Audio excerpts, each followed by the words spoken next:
Hi everyone. आज के video में देखेंगे साइकोलॉजी के टॉप 30 टॉपिक वाइज एमसीक्यू। आज का जो टॉपिक है वो रहेगा मेमोरी एंड नेचर, जो कि आपके प्रीवियस ईयर क्वेश्चन में 10 से 12 सवाल इस टॉपिक से पूछे गए थे। आपने डिमांड किया था कि आपको टॉपिक वाइज एमसीक्यू कराया जाए, तो मैंने आपके बातों को एक्सेप्ट किया और आप लोग के लिए मैंने कोशिश की कि आपको टॉपिक वाइज आपके एग्जाम तक क्वेश्चन आंसर कराया जाए। जो भी आप डिमांड करते हो उसे मैं ज़रूर पूरा करने की कोशिश करता हूँ। उससे पहले आपको बता दें कि अगर आप साइकोलॉजी पेपर 2 की तैयारी कर रहे हैं तो आपके पास लास्ट चांस चल रहा है अपने एग्जाम को क्वालिफाई करने के लिए, जिसके आप लोग के लिए प्रैक्टिस सेट प्लस थ्योरी और एनसीईआरटी चैप्टर वाइज क्लास 11-12 का क्वेश्चन आंसर सब कुछ दिया जा रहा है सिर्फ 300 में। जो भी आपके इम्पोर्टेंट एमसीक्यू है, कैसे आप अपना पेपर क्वालिफ़ाई कर सकते हो, सब कुछ आपको गाइड किया जाएगा सिर्फ़ 300 रुपीज़ के अंदर। लेने के लिए आप मुझे इस पर्सनल व्हाट्सएप पे मैसेज कर सकते हो, आपको यहाँ पर सारे अपडेट शेयर कर दी जाएँगी। तो चलिए शुरू करते हैं आज का पहला क्वेश्चन, लेकिन उससे पहले आपको बता दें कि आप लोग के लिए मैंने कुछ नया ट्राई करने की कोशिश कर रहा हूँ। जैसे कि जो भी आपका टॉपिक जो आपके सिलेबस में मेंशन है, उसमें थ्योरी के साथ और उसमें एमसीक्यू मैंने ऐड किया हुआ है, जिससे आप लोग के लिए और ज़्यादा बेटर हो पाए। फिलहाल तो अभी मैंने पूरे कंप्लीट नहीं किया है, मैंने आज से ही कोशिश किया है कि आपको आने वाले एग्ज़ाम में, जैसे कि अभी तो बीपीएससी 3.0 और स्टेट 2024 काफ़ी नज़दीक है, तो इस टाइम तक मैं तो थ्योरी और एमसीक्यू दे नहीं पाऊँगा। लेकिन जो जिनका बिहार स्टेट अगस्त में जो वैकेंसी आने वाली है या फिर बीपीएससी 4.0, उसमें आप लोग को टॉपिक वाइज़ थ्योरी और थ्योरी के साथ-साथ आपको एमसीक्यू भी दिया जाएगा, जिससे आप थ्योरी को पढ़कर उसके बाद आप एमसीक्यू अटेम्प्ट कर पाओ। तो उम्मीद करता हूँ ये प्रयास आप लोग को काफ़ी पसंद आएगा। और ये जो मैंने सोचा है कि बहुत सारे लोग कमेंट करते हैं कि हार्ड कॉपी में प्रोवाइड करूँ। तो मेरी कोशिश है जब ये नोट्स पूरा कंप्लीट हो जाएगा आपके सिलेबस के अकॉर्डिंग, जो टॉपिक वाइज़ थ्योरी और टॉपिक वाइज़ एमसीक्यू, अगर ये जब नोट्स कंप्लीट हो जाएगा तो मेरी कोशिश रहेगी कि आपको ये पूरा नोट्स होम डिलीवरी कर पाऊँ हार्ड कॉपी में। भले थोड़ा-सा कीमत 19-20 हो, लेकिन मेरी कोशिश है कि आपको एक अच्छा कंटेंट आपको दिया जाए। क्वेश्चन शुरू करने से पहले मैं आपको थोड़ा-सा यहाँ पर दिखाना चाहता हूँ कि मेमोरी होता क्या है।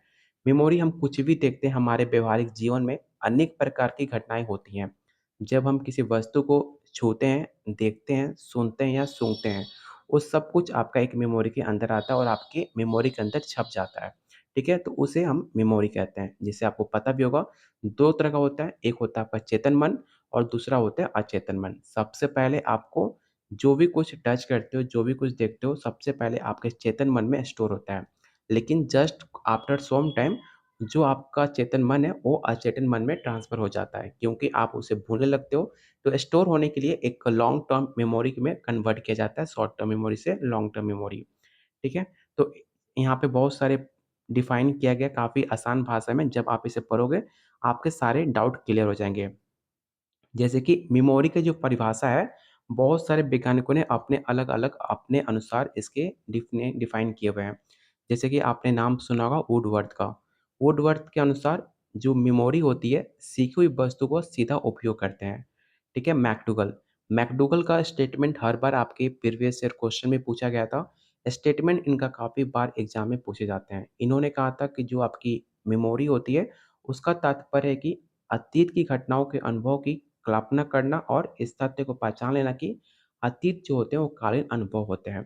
ऐसे बहुत सारे वैज्ञानिक हैं जिन्होंने अपना मत रखा अपने मेमोरी को लेकर। ठीक है? एक क्वेश्चन होता है कि पार्ट्स ऑफ मेमोरी, ठीक है? मतलब जो आपका स्मृति है उसके कितने प्रकार होते हैं? तो याद रखिएगा वुडवर्थ के अनुसार इसके 4 प्रकार होते हैं। पहला सीखना, धारणा, पुनःस्मरण और पहचान। लेकिन मैक्सिमम पूछा जाता है अवस्था। ठीक है? याद रखिएगा अगर आपके एग्ज़ाम में सवाल पूछ ले कि मेमोरी का कितने टाइप्स होते हैं, अगर आपको वुडवर्ड के अनुसार ना पूछा जाए तो आप 3 टाइप करना, 3 तरह की आपकी मेमोरी होते हैं। पहला होता है सेंसरी मेमोरी, ठीक है? मैं यहाँ पर लिख देता हूँ सेंसरी मेमोरी। थोड़ा-सा आपको एक रिकॉल दे रहा हूँ, ठीक है? क्योंकि मैंने जो सोचा है उम्मीद करता हूँ ये आपको पसंद आएगा, क्योंकि बहुत लोग को डिमांड था कि थ्योरी कराया जाए, तो मेरी कोशिश है कि आप लोग के लिए कुछ बेहतरीन, कुछ नया ट्राई किया जाए।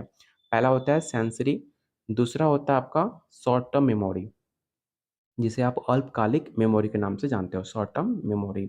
और तीसरा होता है आपका लॉन्ग टर्म मेमोरी। तो अगर कभी भी एग्ज़ाम में पूछ ले कि मेमोरी कितने प्रकार के होते हैं, तो आप 3 टिक आउट करना, सेंसरी, शॉर्ट और लॉन्ग टर्म। लेकिन अगर आपसे पूछ ले वुडवर्ड के अनुसार, ठीक है, स्मृति के कितने अंग होते हैं, तो आपको 4 बताना होगा। तो इसमें आप देख सकते हो हर एक पॉइंट को मैंने काफ़ी ज़्यादा डिटेल में हेडलाइन किया हुआ है, जिससे आप अच्छे से समझ पाओ। हम आज थ्योरी को पूरा डिफाइन नहीं करेंगे क्योंकि वीडियो काफ़ी लंबा हो जाएगा, प्लस आपके पास इतना टाइम नहीं है।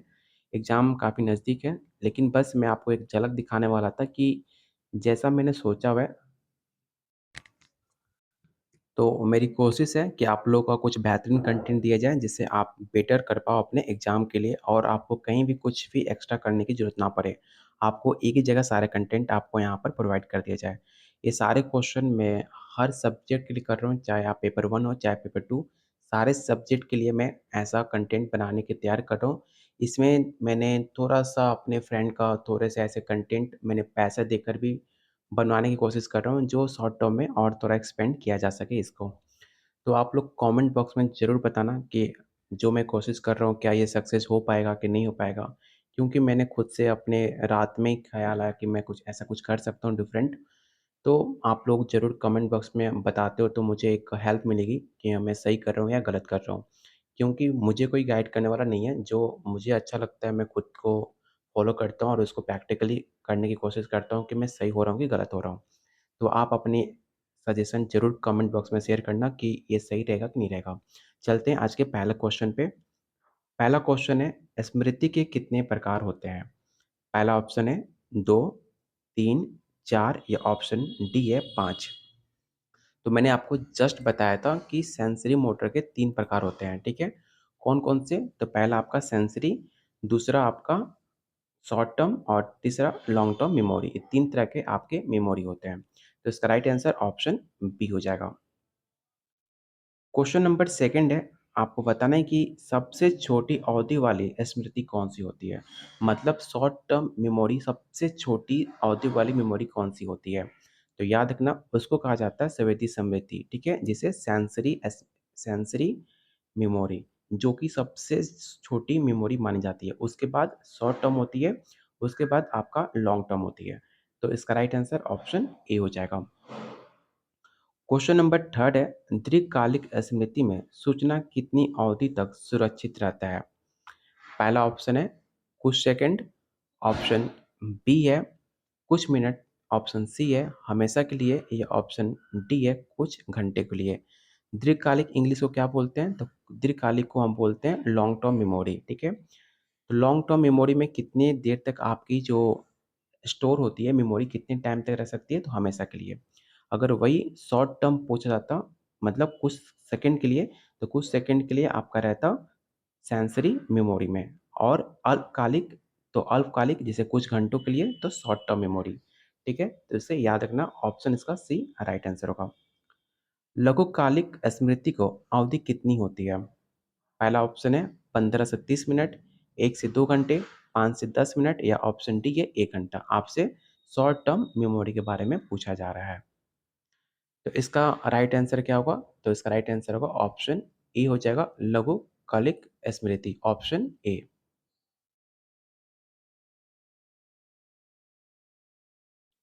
चलते हैं क्वेश्चन नंबर 5 पे।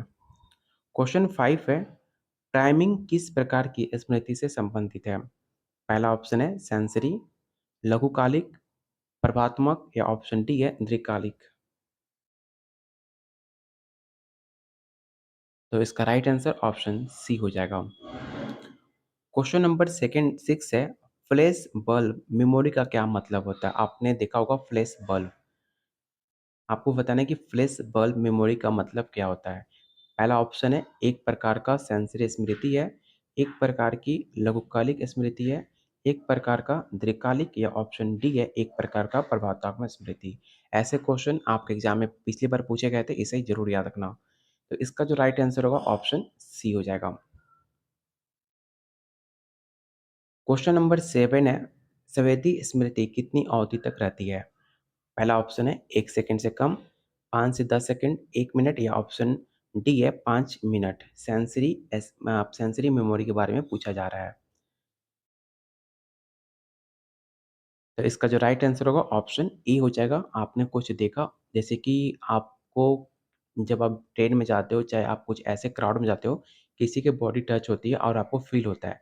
लेकिन ऐसा नहीं है कि जस्ट आपको फ़ील हुआ, 1 सेकंड से 2 सेकंड तक आपको फ़ील होता है, फिर आप आगे बढ़ जाते हो और सामने वाले भी आपके आगे चला जाता है। कोई-कोई होता है जो उसे याद बना के रख लेता है।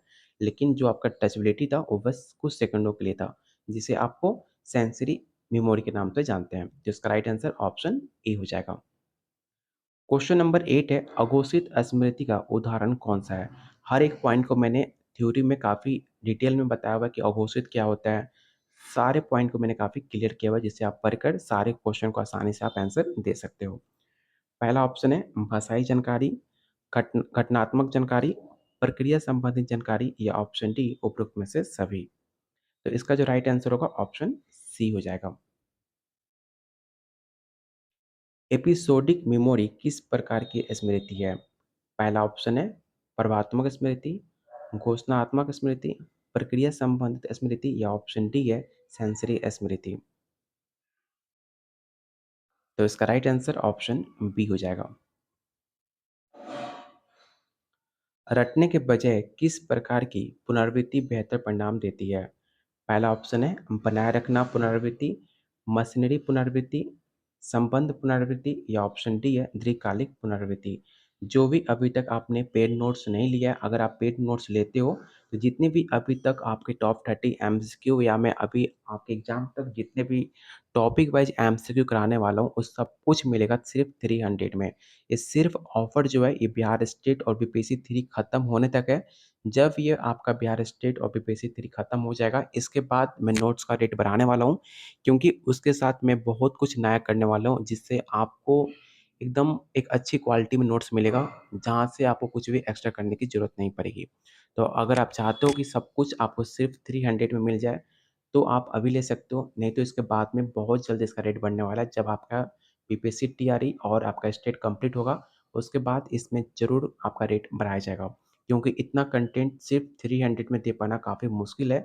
बस मेरी कोशिश थी कि जितने भी मतलब पढ़ने में या अपने एग्ज़ाम को लेकर, अपने फ्यूचर को लेकर जो बच्चे काफ़ी ज़्यादा सीरियस हैं, तो उनको कम रेट में नोट्स प्रोवाइड किया जाए, जिससे अपनी नौकरी को क्वालीफ़ाई कर पाएँ, अपना फ्यूचर को बना पाएँ।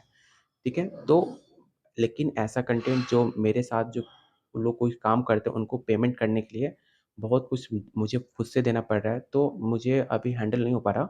तो शायद मुझे इन इन फ्यूचर इसका रेट मुझे कुछ बढ़ाना पड़े हर सब्जेक्ट का। अगर आप चाहते हो अभी लेना, तो आपको सिर्फ़ 300 में अभी दे दिया जाएगा। तो क्वेश्चन 10 का जो राइट आंसर होगा ऑप्शन सी हो जाएगा, इसे याद रखिएगा।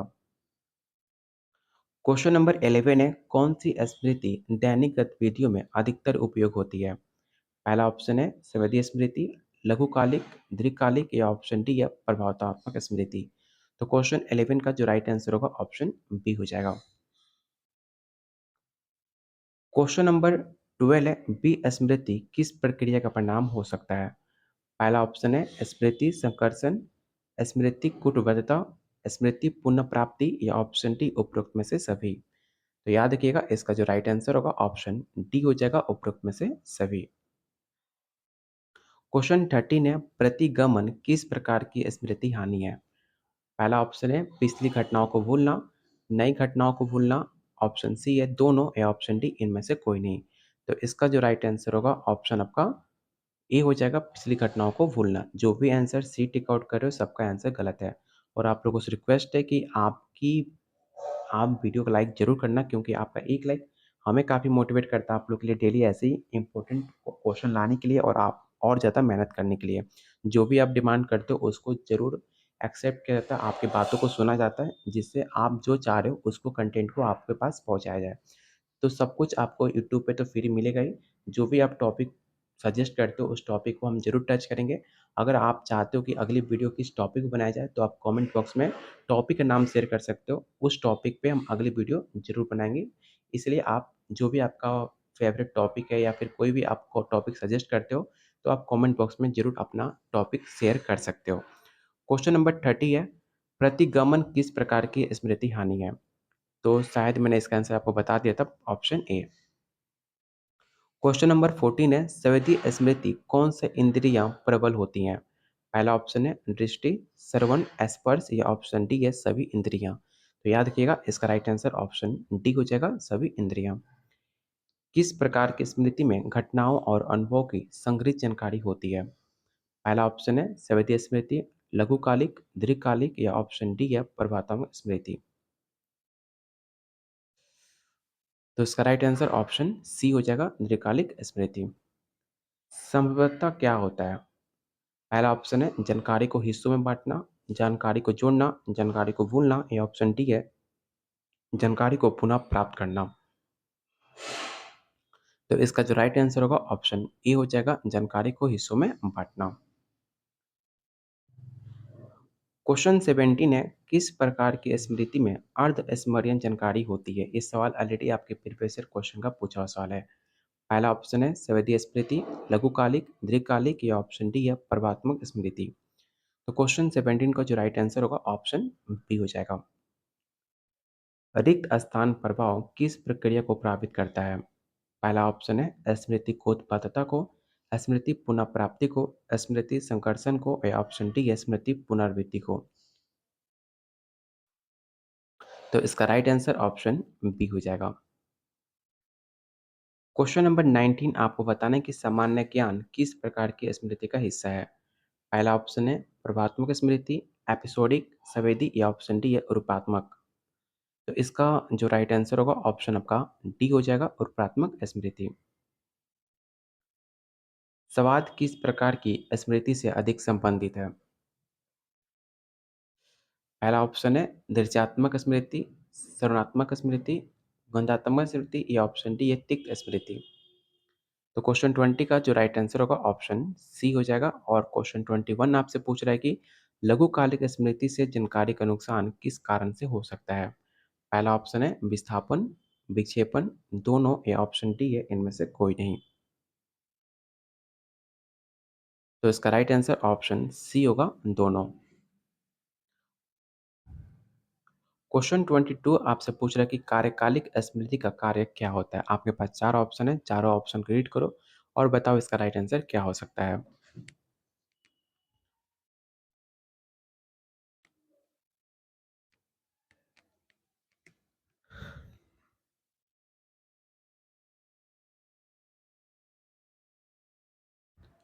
तो इसका राइट आंसर होगा ऑप्शन बी जानकारी को क्रमबद्ध करना, ऑप्शन बी।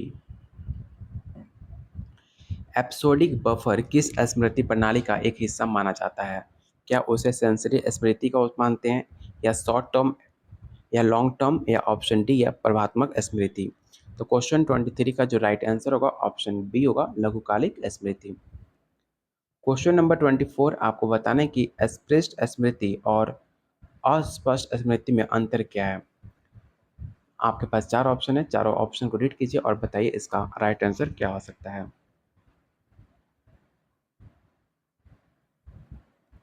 तो इसका राइट आंसर ऑप्शन ए हो जाएगा। स्पष्ट स्मृति घोषणात्मक होती है, जबकि आपका जो अस्पष्ट स्मृति होती है वो प्रक्रिया संबंधित होती है। इसलिए इसका जो राइट आंसर होगा ऑप्शन ए होगा। लघुकालिक स्मृति के लिए किस स्थान पर सूचना संग्रहित होती है? पहला ऑप्शन है हिप्पोकैम्पस, एमिगडाला, फ्रंटल कॉर्टेक्स या ऑप्शन डी है सेरिबेलम। ये सवाल हमने एनसीईआरटी में आपको बताया हुआ था काफ़ी डिटेल में। तो आपको बताना है क्वेश्चन 25 का राइट आंसर क्या होगा। तो क्वेश्चन 25 का जो राइट आंसर होगा ऑप्शन सी हो जाएगा। जितने लोग answer option A tick out कर रहे हैं सबका आंसर गलत है। क्वेश्चन 26 है किस प्रक्रिया में संवेदी जानकारी को अर्थपूर्ण इकाइयों में बदल दिया जाता है? पहला ऑप्शन है कूटबद्धता, संकर्षण, पुनः प्राप्ति या ऑप्शन डी है भूलना। तो इसका राइट आंसर ऑप्शन ए हो जाएगा। क्वेश्चन 27 आपको बताना है कि कौन सी स्मृति सूचना को अस्थायी रूप से संग्रहित करती है। तो काफ़ी आसान क्वेश्चन है, आपको पता होगा कि जो भी आपकी स्मृति सूचना होती है उसको अस्थायी रूप से दीर्घकालिक जो लॉन्ग टर्म मेमोरी होती है उसको स्टोर करती है। तो इसका राइट आंसर ऑप्शन आपका सी हो जाएगा। इसे याद रखिएगा दीर्घकालिक स्मृति लॉन्ग टर्म मेमोरी।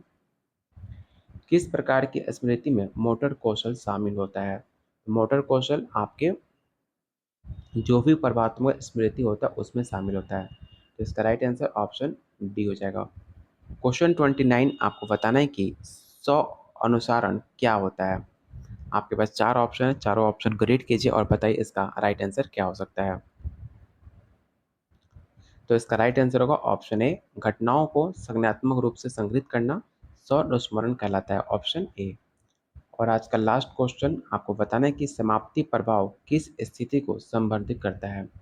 जानकारी को स्टार्ट करना, जानकारी को मध्य याद रखना, जानकारी को अंत याद रखना, या ऑप्शन डी इनमें से कोई नहीं। तो आपको नाम से पता चल रहा है समाप्ति प्रभाव, जो कि अंत को याद रखने के बारे में संदर्भित करता है। तो इसका राइट आंसर ऑप्शन सी हो जाएगा। तो ये रहा आज का टॉप 30 क्वेश्चन। उम्मीद करता हूँ आपको ये प्रयास आपको पसंद आई होगी। तो प्लीज़ वीडियो को लाइक और शेयर जरूर करना, क्योंकि आपका एक लाइक हमें काफ़ी मोटिवेट करेगा आप लोग के लिए डेली ऐसे ही टॉपिक वाइज इंपॉर्टेंट एमसीक्यू। अगर आपका कोई टॉपिक है तो आप कमेंट बॉक्स में टॉपिक का नाम लिख सकते हो। अगले वीडियो आपके टॉपिक पे बनाने की पूरी कोशिश की जाएगी। और अगर आप इसका नोट्स लेना चाहते हो तो जो भी आपके एग्ज़ाम तक टॉपिक वाइज क्वेश्चन आंसर हो, चाहे जितने भी आपके टॉप 30 एमसीक्यू मैंने अभी तक करा चुका हूँ, ये सब कुछ आपको 300 के अंदर दिया जाएगा, जिसके अंदर आपको प्रैक्टिस सेट 1500 क्वेश्चन आसान भाषा में व्याख्या सहित और एनसीईआरटी चैप्टर वाइज क्लास 11-12 का एमसीक्यू दिया जाएगा। और आपको गाइड किया जाएगा कैसे आप शॉर्ट टर्म में अपना पेपर क्वालिफाई कर सकते हो, कौन सा टॉपिक आपके एग्जाम के लिए इंपॉर्टेंट है, ये सब कुछ आपको बताया जाएगा। कौन सा एमसीक्यू पहले करना है जो आप एग्जाम को क्वालिफाई कर पाओ, ये सब कुछ आपको गाइड किया जाएगा सिर्फ 300 रुपीज़ के अंदर। लेने के लिए आप मुझे इस नंबर पे व्हाट्सअप कर सकते हो, बाकी डिटेल्स आपको यहाँ पर शेयर कर दी जाएगी। तो चलिए बहुत जल्द मिलते हैं अगले वीडियो में, तब तक के लिए वीडियो को लाइक और शेयर जरूर करना। Keep watching, keep sharing.